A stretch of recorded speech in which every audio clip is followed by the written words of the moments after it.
সরকার গ্রহণ করবে।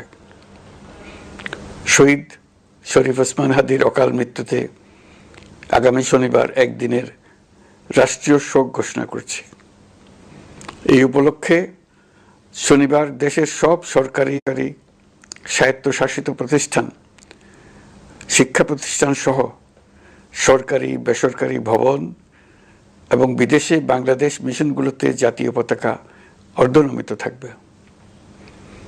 একই সাথে আগামীকাল শুক্রবার বাদ জুমা দেশের প্রতিটি মসজিদে শহীদ ওসমান হাদির রুহের মাগফিরাত কামনায় বিশেষ দোয়া ও মোনাজাতের আয়োজন করা হবে। আপনারা তাতে শরীক হন। অন্যান্য ধর্মের উপাসনালয়গুলোতেও আয়োজন হবে বিশেষ প্রার্থনার। আমি বিশেষ কৃতজ্ঞতা জানাই সিঙ্গাপুর সরকারের প্রতি। তারা হাদির চিকিৎসায় অত্যন্ত আন্তরিকতা ও পেশাদারিত্ব দেখিয়েছেন। বিশেষ করে সিঙ্গাপুরের পররাষ্ট্রমন্ত্রী ভিভিয়ান বালাকৃষ্ণন, যিনি একই সঙ্গে একজন বিশিষ্ট চিকিৎসক, তার প্রতিও তিনি নিজে হাদির পরিচর্যা করেছেন, আমাকে নিয়মিত চিকিৎসা সম্পর্কে খোঁজ খবর দিয়েছেন। এই নৃশংস হত্যাকাণ্ডের সঙ্গে জড়িত সকল অপরাধীকে দ্রুত আইনের আওতায় আনা হবে এবং তাদের বিরুদ্ধে সর্বোচ্চ শাস্তি নিশ্চিত করা হবে। এই বিষয়ে কোনো ধরনের শৈথিল্য দেখানো হবে না।